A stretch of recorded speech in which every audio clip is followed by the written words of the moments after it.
Salut les Blaugrana, j'espère que vous allez bien. L'arrivée de Julián Álvarez au FC Barcelone et le départ d'Ansu Fati. Julián Álvarez, le phénix argentin qui s'apprête à embraser le Camp Nou. C'est une nouvelle qui fait trembler les fondations du football européen, une rumeur devenue murmure, un murmure devenu clameur. Julián Álvarez, le joyau de Calchin, l'homme des grandes nuits, est à deux doigts de poser ses valises en Catalogne. Le FC Barcelone, orphelin d'un véritable tueur devant le but depuis le départ de Luis Suarez, s'apprête peut-être à boucler un transfert qui pourrait faire basculer l'ère post-Messi dans une nouvelle dimension. À Manchester City, il a tout gagné. Champion d'Angleterre, vainqueur de la Ligue des Champions, roi de la FA Cup, et même champion du monde avec l'Argentine, Julián Álvarez, malgré son jeune âge, a déjà tout vu, tout vécu. Mais dans l'ombre gigantesque d'Erling Haaland, son génie offensif s'est parfois effacé, bridé, muselé. Et si l'Angleterre lui a donné des trophées, elle ne lui a pas donné le trône. Ce trône, c'est au Camp Nou qu'il semble désormais prêt à le conquérir. Le Barça, en pleine reconstruction, en quête d'identité offensive, cherche un homme capable de porter l'étendard blaugrana, de faire vibrer un stade orphelin de ses héros passés. Et Julián Álvarez pourrait bien être l'héritier tant attendu. Car il a tout.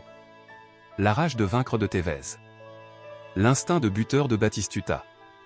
La malice de Messi. Un mélange d'audace sud-américaine et de rigueur européenne. Il presse, il court, il frappe, il décale, il déborde, il revient.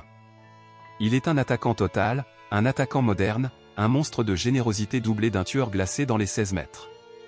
Il ne joue pas pour les statistiques, il joue pour le feu.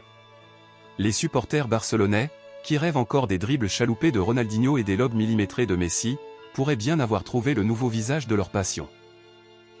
Imaginez-le, ce maillot blaugrana sur les épaules, s'élançant dans le couloir gauche, fixant son défenseur, éliminant d'un crochet sec avant d'envoyer une frappe croisée qui fait trembler les filets de Santiago Bernabéu. Le Clasico retrouve une saveur de sang et de feu. Et quel symbole! Un Argentin, encore un, pour réchauffer l'âme catalane. Après Maradona, après Messi, Álvarez. Il ne s'agira pas d'imiter, mais de prolonger une lignée mythique.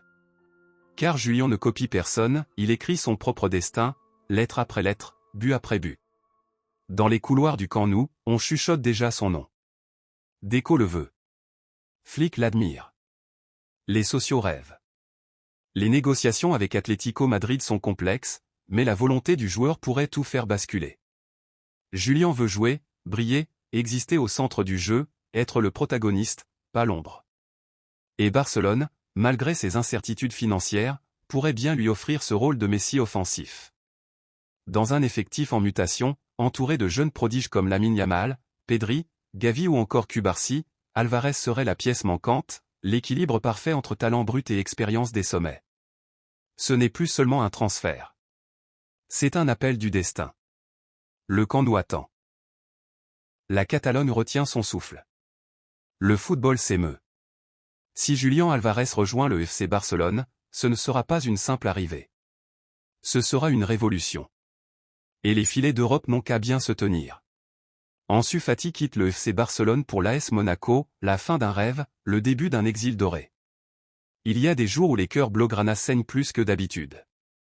Des jours où le soleil catalan ne suffit plus à réchauffer les âmes endeuillées du Camp Nou. En ce début d'été, une nouvelle est tombée, froide, brutale, presque irréelle. Ansu Fati quitte le FC Barcelone pour rejoindre l'AS Monaco. Oui, Ansu, le garçon prodige, le joyau de la Masia, le visage de l'espoir après les ténèbres, fait ses valises pour s'installer sur les rives dorées de la Côte d'Azur. Le destin s'écrit parfois avec une plume d'acier trempée dans la tristesse. Ansu Fati, c'était bien plus qu'un joueur. C'était une promesse. Une promesse faite aux sociaux, à la mémoire de Messi, à l'ADN du Barça. Il avait reçu le 10 comme on reçoit un flambeau sacré, un héritage qu'aucun enfant ne devrait porter si tôt. À 16 ans, il faisait trembler les défenses de Liga avec une aisance qui rappelait les plus grands. À 17, il marquait en Ligue des Champions. À 18, il portait le Barça sur ses épaules, pendant que le club sombrait dans les tourments économiques et les crises sportives. Et puis le genou a cédé. La lumière s'est tamisée. L'enfant roi est devenu un prince blessé, exilé sur le banc, dévoré par la douleur physique et l'oubli cruel. Malgré les rechutes, malgré les doutes, nous avons continué d'y croire.